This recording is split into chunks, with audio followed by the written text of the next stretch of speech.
Hello friends, मैं Nikita Singh study rise YouTube channel पर आप सभी का स्वागत करती हूं और आशा करती हूं आप सभी स्वस्थ होंगे।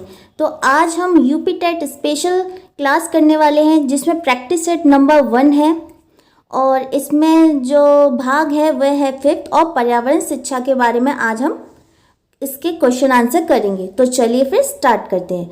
तो इसमें पहला क्वेश्चन है, बच्चों में प्रतिदिन डायरी लिखने, मौसम दर्ज करने एवं उससे संबंधित प्रश्न पूछने पर बच्चों में किस कौशल का विकास होता है? अनुमान लगाने का कौशल, लेखन कला का कौशल, संप्रेषण का कौशल या मापने का कौशल? तो इसका सही उत्तर है संप्रेषण का कौशल। चलिए अगले क्वेश्चन पे चलते हैं। अर्थशास्त्र की मूलभूत अवधारणाओं की समझ विकसित की जा सकती है। कैसे विकसित की जा सकती है? तो ऑप्शन है, बाजार के रोल प्ले का आयोजन करवाकर, बैंक पोस्ट ऑफिस का भ्रमण करवाकर, मूल्य जैवी अमूर्त धारणा को उदाहरणों द्वारा व्यक्त करके, या उपरोक्त सभी।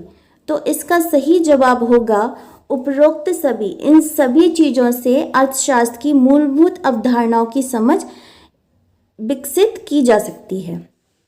चलिए अगले प्रश्न पर चलते हैं। पर्यावरण के अंतर्गत आते हैं, क्या क्या आते हैं? पेड़ पौधे, जीव जंतु, रिश्ते नाते, संस्कृति, मकान, सड़कें, पूजा स्थल या उपरोक्त सभी। तो इसके अंतर्गत सभी कुछ आता है, तो इसमें उपरोक्त सभी होगा। इसमें पर्यावरण का तात्पर्य है चारों तरफ का परिवेश यानी कि वातावरण जिससे हम घिरे हुए हैं। इसके अंतर्गत पेड़ पौधे, जीव जंतु, सांस्कृतिक एवं पारिवारिक परिवेश, प्राकृतिक व अप्राकृतिक कारक भी आदि ये सभी आते हैं। चलिए फिर अगले पर चलते हैं। शारदा एक्ट का संबंध निम्न में से किससे है? बाल विवाह, दहेज प्रथा, बाल श्रम, अनिवार्य शिक्षा।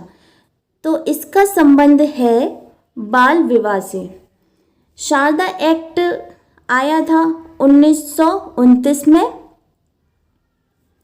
और इसका संबंध बाल विवाह से संबंधित था, जिसमें विवाह के लिए लड़कों और लड़कियों की आयु का निर्धारण किया गया था।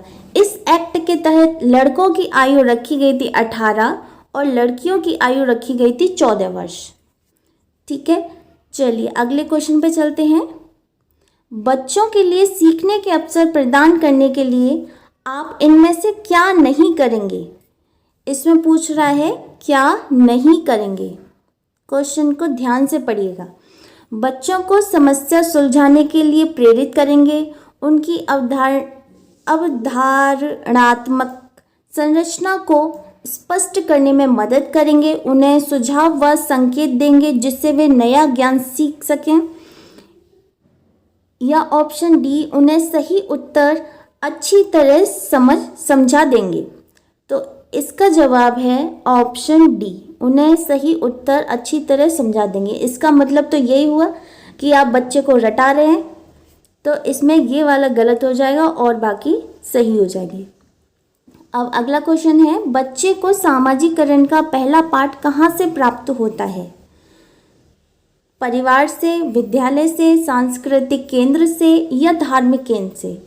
तो बच्चे को सामाजिकरण का पहला पाठ परिवार से प्राप्त होता है।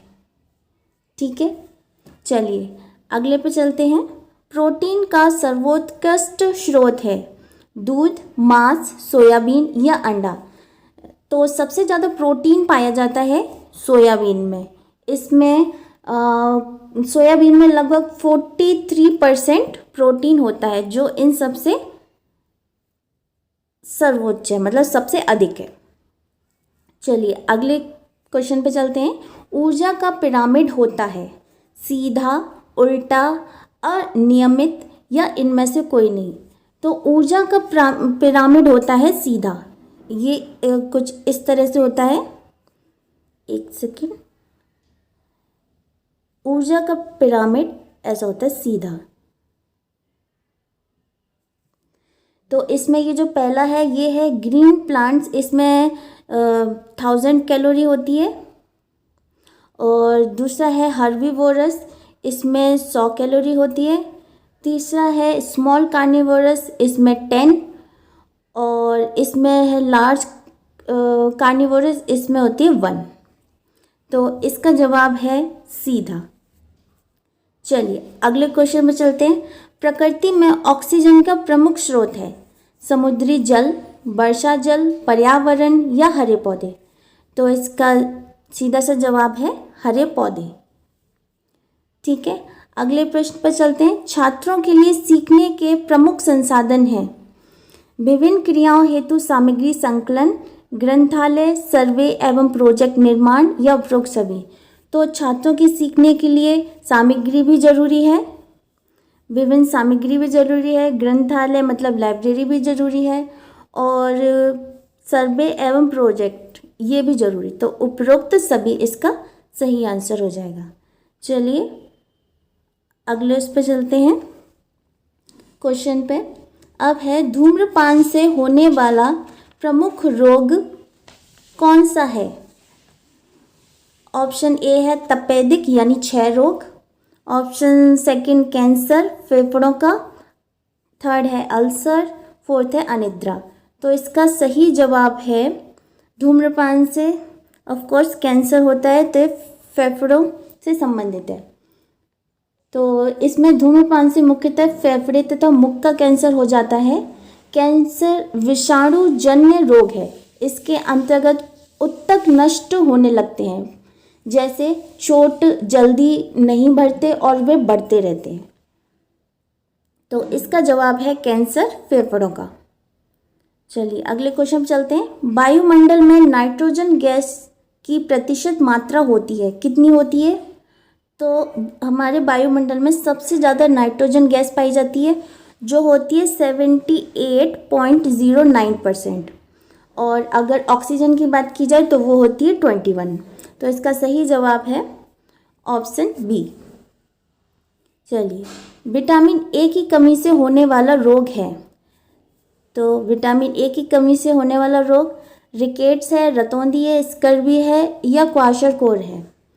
तो विटामिन ए की कमी से होने वाला रोग है रतौंधी। इसके स्रोत देखे जाएं तो गाजर, टमाटर, मक्खन ये सारे इसके स्रोत हैं। अब विश्राम अवस्था में स्वस्थ व्यक्ति की हृदय की प्रति मिनट धड़कन होती है, कितनी होती है। 72, 70, 75 या 80। तो इसका ऑप्शन है 72, 72। अब है अगला क्वेश्चन। प्राकृतिक एवं सामाजिक सांस्कृतिक पर्यावरण के बीच अंतःक्रिया का उदाहरण है। ऑप्शन वनों की कटाई, शिकार, निर्माण कार्य, उपरोक्त सभी। तो इसमें से है उपरोक्त सभी, क्योंकि इसमें ये सभी का उदाहरण है, वनों की कटाई भी, शिकार भी, निर्माण कार्य। तो इसका आंसर है उपरोक्त सभी। चलिए अगले क्वेश्चन पर चलते हैं। पर्यावरण अध्ययन की कक्षा में विद्यार्थियों में खोज से संबंधित दक्षताओं का विकास करने हेतु एक शिक्षक निम्न में से किसका चुनाव करेगा। ऑप्शन है पाठ्य पुस्तक को निर्धारित समय में पूरा करेगा, ऐसी पाठ्य वस्तु जिसे अधिकांश विद्यार्थी पसंद करें, ऐसी पाठ्य वस्तु जो विद्यार्थियों के लिए महत्वपूर्ण हो, या ऐसी पाठ्य वस्तु जो विद्यार्थियों के दैनिक जीवन से जुड़ी समस्या हो। तो इसका राइट आंसर होगा ऐसी पाठ्य वस्तु जो विद्यार्थियों के दैनिक जीवन से जुड़ी समस्या हो। चलिए अगले क्वेश्चन। विद्यालय शिक्षा में सही शिक्षक छात्र अनुपात है 1:30, 1:40, 1:50, 1:60। तो इसका जवाब होगा 1:30। किसी भी विद्यालय में छात्रों की संख्या 30 पे 1 शिक्षक होता है। तो इसका जवाब है 1:30। चलिए अगले क्वेश्चन पे चलते हैं। मौसम के दृष्टिकोण से उष्णकटिबंधीय प्रदेश का प्रमुख लक्षण है हर वर्ष गर्मी रहना, ठंड में अधिक ठंड एवं गर्मी में हल्की गर्मी, साल भर अधिक जाड़ा या ठंड में कम ठंडी एवं गर्मी में हल्की गर्मी। तो इसका आंसर है वर्ष भर गर्मी रहना, क्योंकि उष्ण कटिबंधीय क्षेत्र ये इसमें कटीले पेड़ पौधे पाए जाते हैं, तो वहाँ वर्ष भर गर्मी रहती है। तो इसका जवाब है 138 का ए।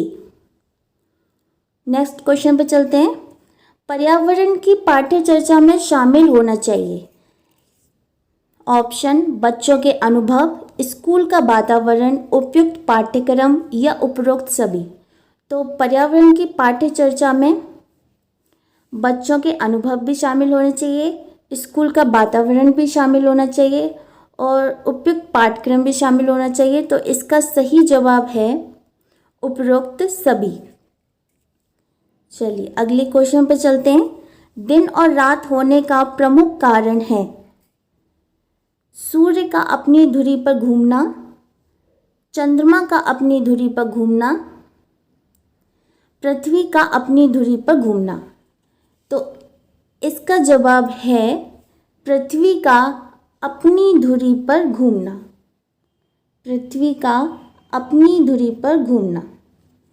पृथ्वी अपने अक्ष पर झुकी हुई है, इस कारण दिन एवं रात छोटे बड़े होते रहते हैं। अर्थात पृथ्वी का अपनी अक्ष पर घूमने के कारण ही दिन रात होना संभव होता है। चलिए फिर अब ये थी आज की वीडियो। आई होप आपको अच्छी लगी होगी।